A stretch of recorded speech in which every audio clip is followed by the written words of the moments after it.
Graça e paz, sejam todos muito bem-vindos e que o Senhor esteja contigo nessa noite, nesse dia, em nome de Jesus.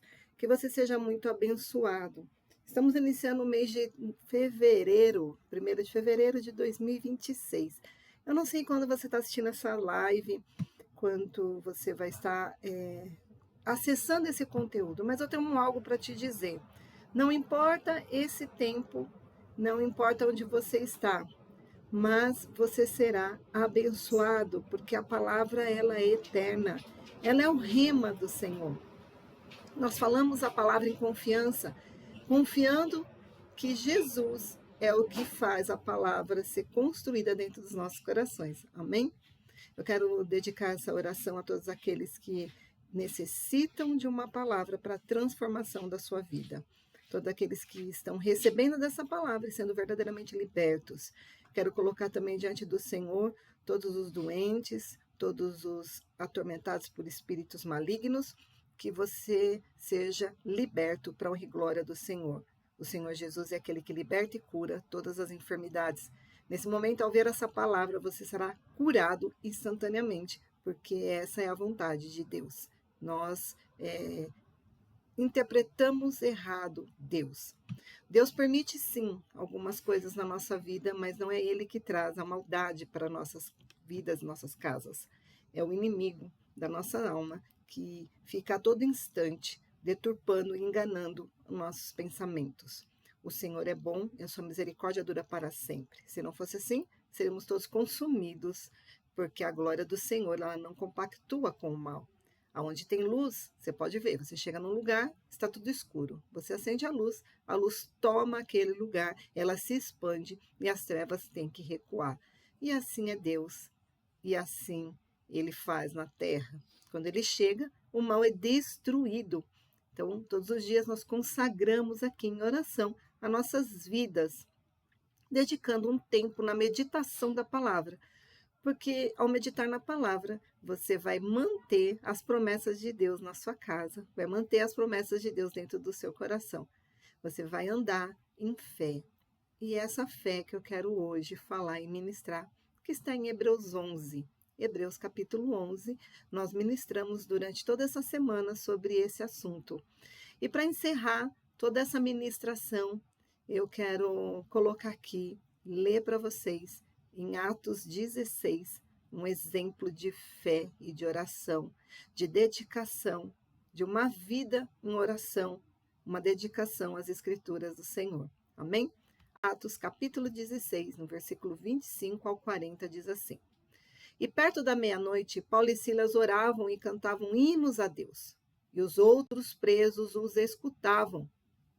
E de repente sobreveio um grande terremoto, que os alicerces do cárcere se moveram, e logo se abriram todas as portas, e foram soltos as prisões de todos.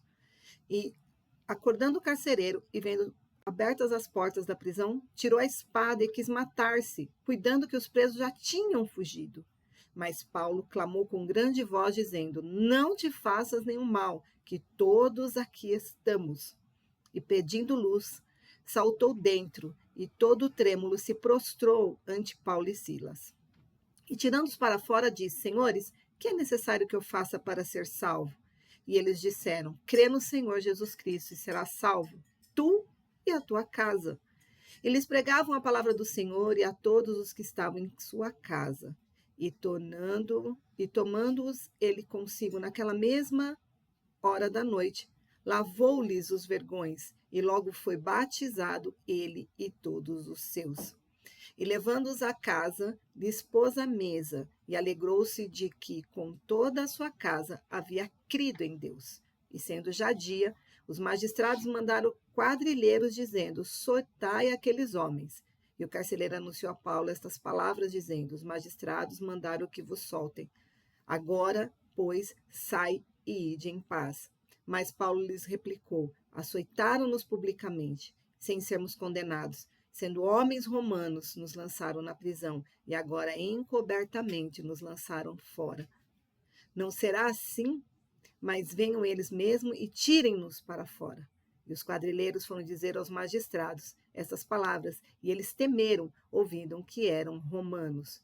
E vindo, lhes dirigiram súplicas, e tirando-os para fora, lhes pediram que saísse da cidade. E saindo da prisão, entraram em casa de Lídia, e vendo os irmãos, o confortaram, e depois eles partiram dali. Dali eu acrescentei, parafraseando, né? Eles partiram para outra região. Olha que coisa linda.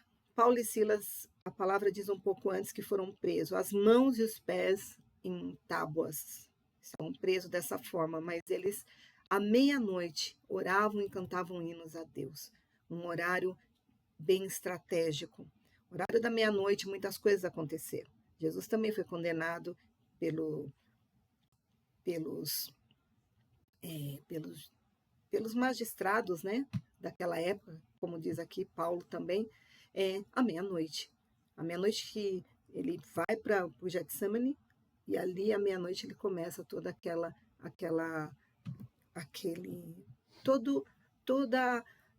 toda a via dolorosa do Senhor começa ali, né, desde a meia-noite. A meia-noite é um horário muito estratégico no mundo espiritual. As trevas estão densas sobre a terra. É como se ao meio-dia o sol está a pino, à meia-noite as trevas estão a pino. É um horário onde tudo está negro. Mas é nessa hora que os filhos da luz se levantam para clamar àquele que tudo pode, aquele que é luz. Por isso eu declaro Efésios 5,13. Mas todas as coisas são manifestas, sendo condenadas pela luz, porque a luz tudo manifesta.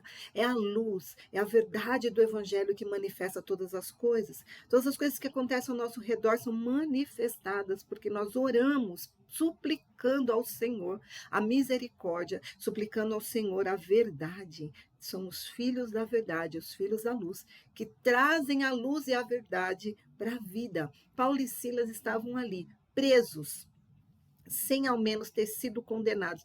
Paulo reclama isso ao final ali de Atos 16. Ele reclama isso porque não houve um julgamento para eles estarem presos. Não foi feito para eles, não foi decidido em júri que eles fossem presos. Simplesmente pegaram lá e prenderam, açoitaram, maltrataram, colocaram de uma forma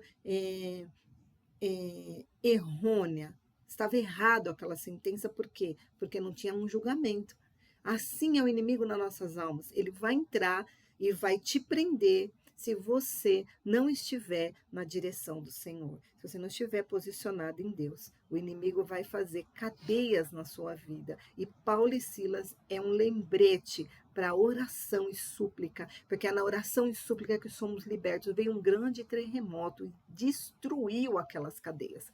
Mas ninguém fugiu. Sabe por que ninguém fugiu? Porque eles não tinham nada a temer. Não só Paulo e Silas foram libertos, como também todos os outros presos foram libertos. Mas eles já tiveram experiência ouvindo Paulo e Silas clamando, orando e como fala, adorando a Deus naquele lugar. Eles, sem ter culpa, adoraram, clamaram e oraram. Eles não murmuraram, eles não reclamaram e não falaram mal. E aquilo foi a conversão daqueles presos. Eles não fugiram quando tiveram oportunidade. E eles estavam errados. Eles mereciam sentenças, eles mereciam tudo o que foi feito contra eles, mas Paulo e Silas não. E quando viu esse grande testemunho de que não importa o que façam, mas você sempre andará em novidade de vida. Amados, ministrei aqui durante uma semana, Hebreus 11, para dizer para você, continue andando em novidade de vida, continue praticando o evangelho. Ah, mas pastor, eu ainda caio demais. Não importa, você cai hoje, mas você amanhã vai ser levantado. Você cai de manhã, à tarde você já bate essa poeira que você caiu e levanta a sua cabeça e diz, Senhor, eis-me aqui, eu errei novamente, mas Senhor, eu peço o teu perdão. Senhor, me ajuda, porque a palavra diz o quê? Não deixeis entrar em tentação. na oração do Pai Nosso, fala para Deus não deixar nos cair em tentação, porque a tentação vai vir, o pecado vai vir. Eis que jaz a porta, tanto a porta está Jesus, quanto a porta está o pecado. Quem entra e ceia contigo? Se Jesus está dentro e não está à porta, dualando com o pecado, do lado de fora do seu coração, então você já está em confiança, você já está um passo à frente, porque Jesus está dentro de você e o inimigo pode estar batendo do lado de fora, mas você não vai ceder para a honra e glória do Senhor. Eu ministro essa palavra ao seu coração. Creia, foi caído aqui. Eu vi no mundo espiritual cadeias se quebrando. Eu vi muralha sendo destruída e eu vi fornalha de fogo sendo apagada. O fogo como se tivesse caído água, assim, sabe?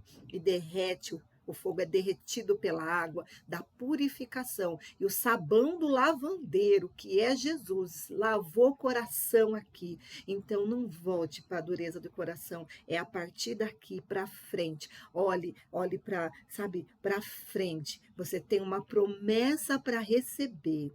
E você recebeu. Agora você mantém essa promessa. O Senhor prometeu.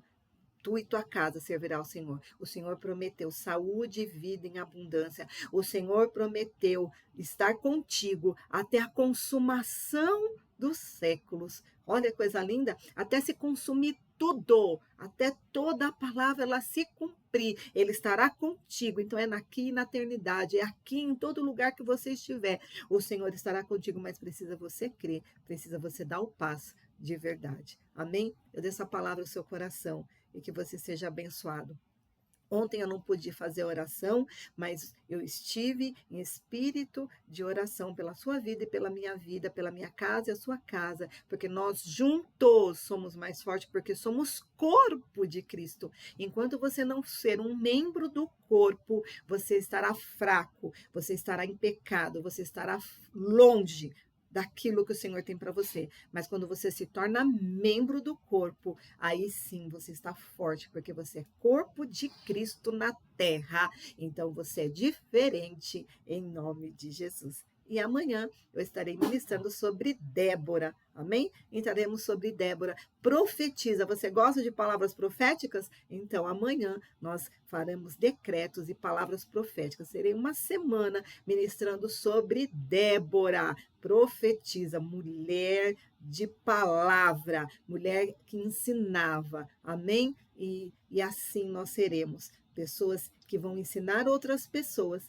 a ouvir a voz de Deus, pessoas que irão ensinar outras pessoas a participar da mesa com Cristo, pessoas que ensinarão outras pessoas a se examinar a si mesmo, ver o que está errado, colocar na presença do Senhor e abandonar o pecado e viver em promessa de vida. Amém? Fica com Deus. A paz do Senhor esteja contigo, em nome de Jesus.